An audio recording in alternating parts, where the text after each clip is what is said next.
The Hearts of Gold podcast is brought to you by the Grow and Share Network, produced by Off the Walter Media.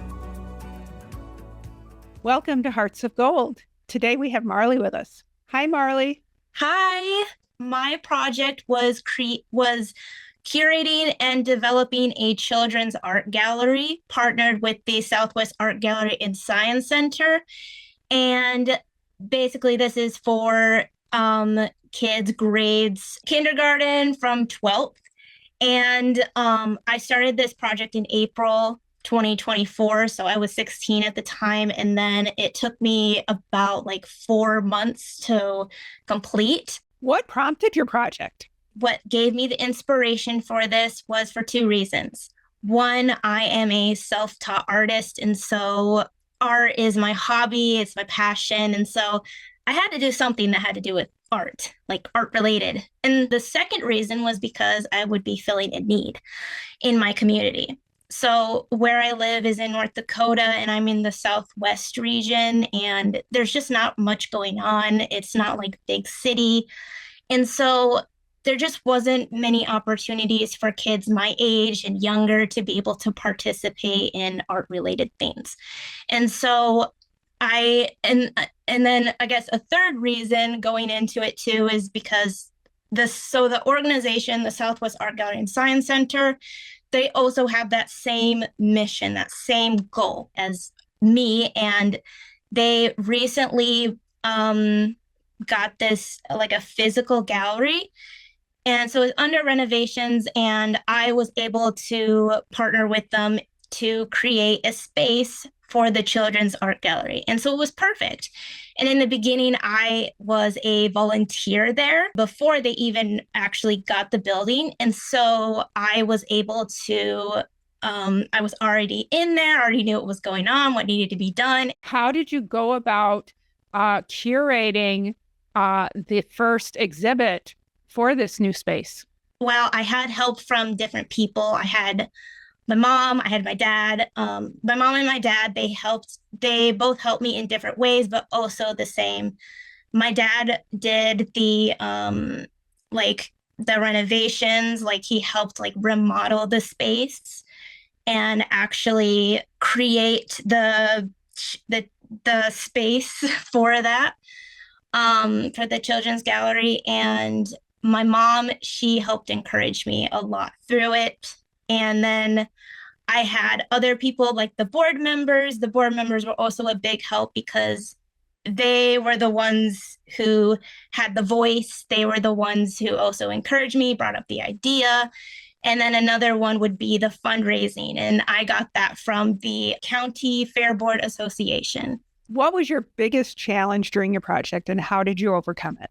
I'd have to say it was the approval process. It was really, it was pretty tedious, and I'm always the type who just likes to jump into it, without actually building my foundation. And so I really struggled with coming up with what my plan was. What's the big picture? Get all this written down. What are my strengths and weaknesses? I was I just want to do my project. And so that one was really hard, and it took a lot, and it really was my mom who helped me, encouraged me and pushed me through that. Without her, I really would not have done this at all. I would have just been that 6% of girls who just didn't complete their gold award. I was but it really did help a lot when I actually went through the process. I had no idea at the time that I would be in the place that I am now. So what learnings did you have from going through that proposal process that you use now? Learning my strengths and weaknesses. It didn't really come across at the time that I would need all these different people to help me get it done. I was very nervous during the asking for donations. That's it, asking for donations. I struggled with speaking like that.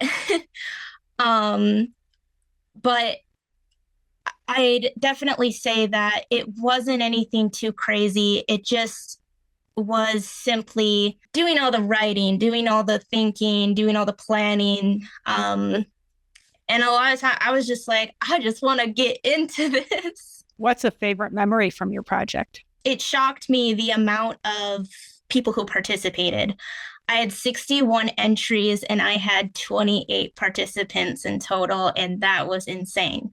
I had no idea that people would be so excited. And so for me, it was that. And also, we had like an artist reception. And so the amount of people who came to see the artwork and just all of it, it was great. What mediums were part of this first exhibit? Actually, it was all different mediums. And the first exhibition, it actually it entailed like the American culture, how you feel about America. Doesn't matter if you live here or not. I mean, like if you just traveled here or if you're not from here, just what America feels to you, like how you perceive it. And so there was a lot of like patriotism, some things that had to do with just like the nature aspect, just different, lots of different things. But the medium, it encompassed a lot of different things. There was mixed media, there was pencil, there was painting, all different types of stuff. Did you have anything on exhibit? I did, but I had at the time, it was actually from kindergarten to 8th grade, and I bumped it up to 12th grade. And so I was actually in the adults gallery. So I did participate in that. When you received the entries, was there a surprising exhibit, a surprising medium, or something like that? I know there were definitely those that really stood out to me, especially with the younger kids creating stuff that I know that at the time, if I was at that age, I would be like, I could not do that. And so it was crazy to me just how talented these kids are. And like, we really need to put out more art related things for these kids and more opportunities, because this is just great. And I would have loved it at the time if I was that young and been able to participate in something like this. It's crazy. How did you connect with the exhibitors that brought theirs? Did you have to connect with schools? And what were those communications like? We did like take out flyers and stuff. But it was mostly like with the school system. It wasn't high schoolers though, much like just from 4th to 8th, kindergarten to 8th grade.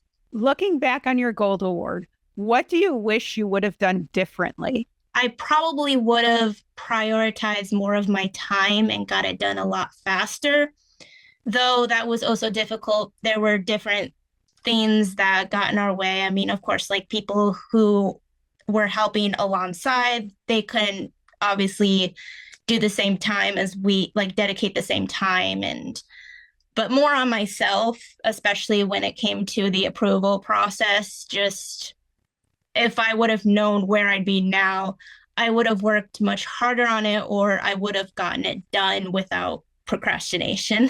What other Girl Scout experiences have you had?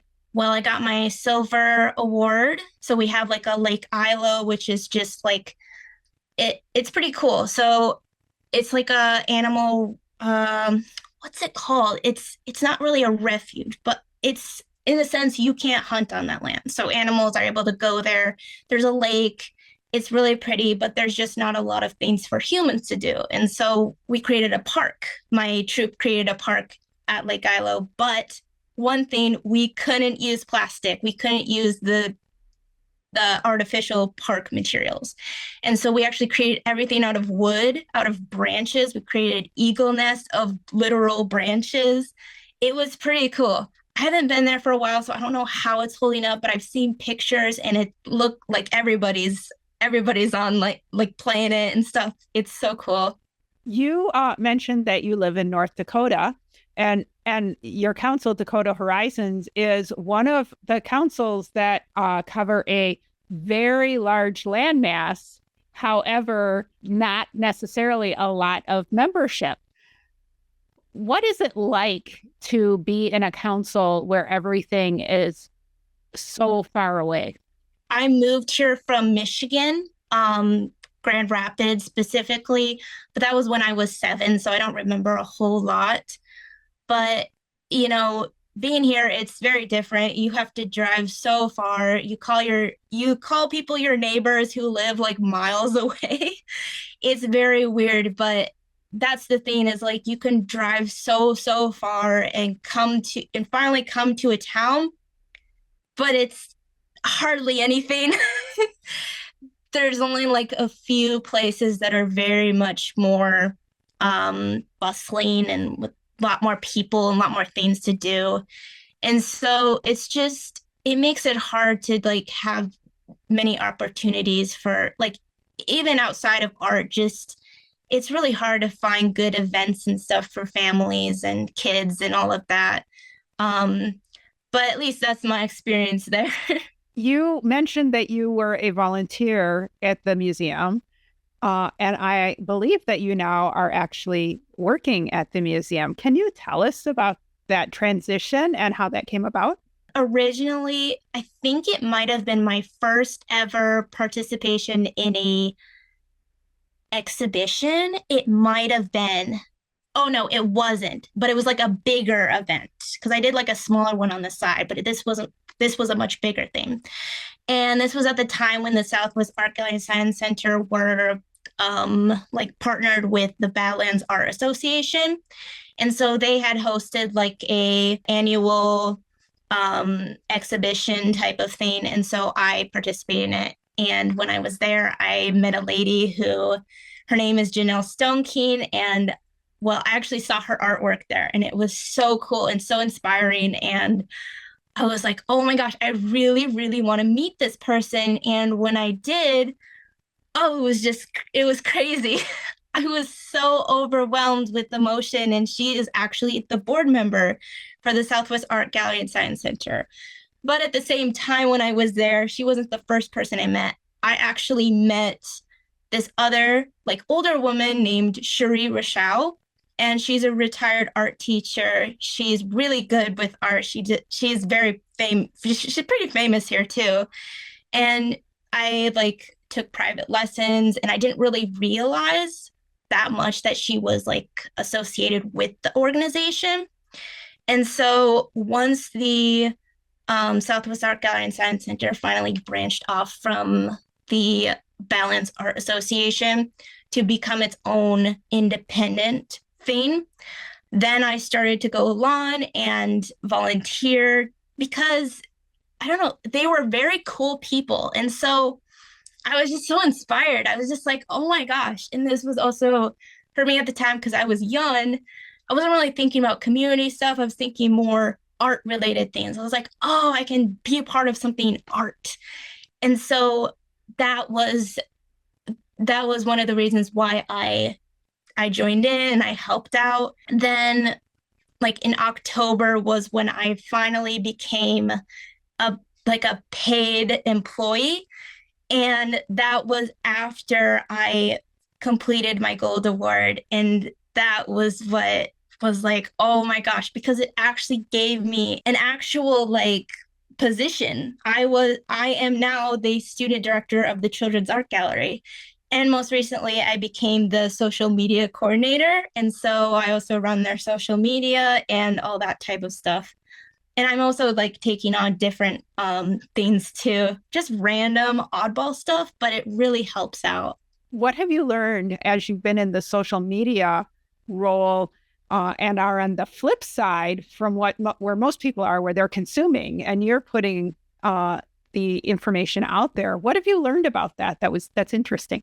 From an outside, when you're like interacting with, say, a bigger business type of like a professional account, you don't really think about how many people are behind it. And so a lot of times like this can work with both the social media side and the outside.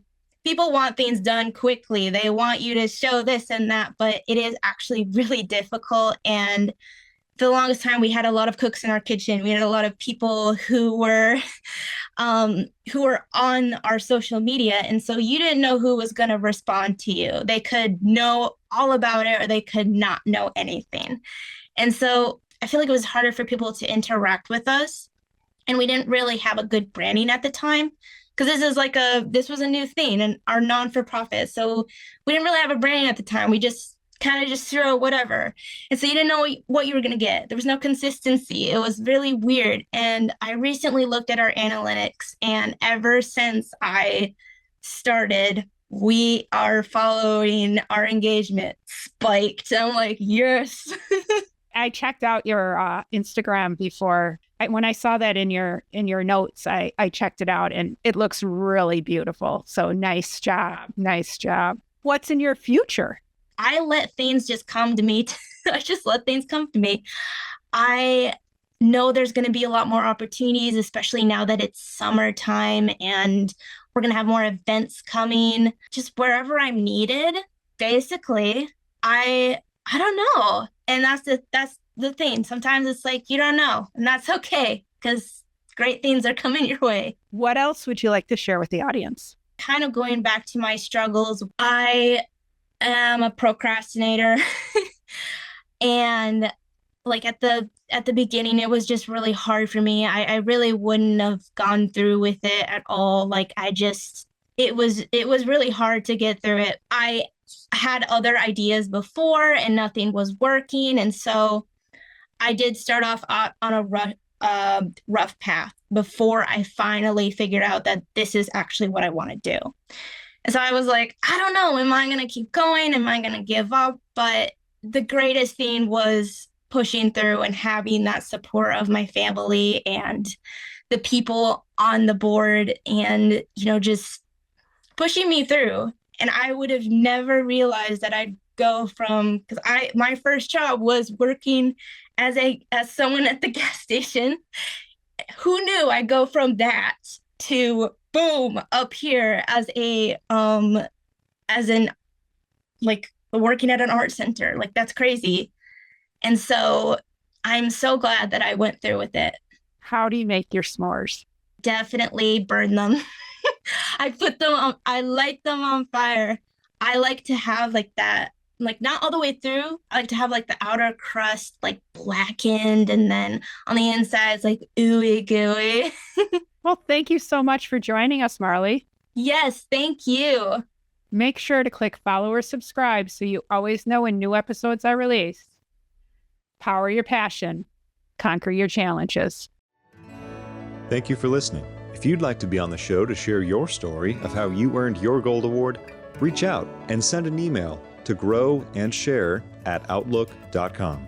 Be sure to catch up on our previous shows on any of your favorite podcasting platforms, as well as view the full video versions at youtube.com/Cheryl M. Robinson. Thanks again for listening, and we'll see you next time.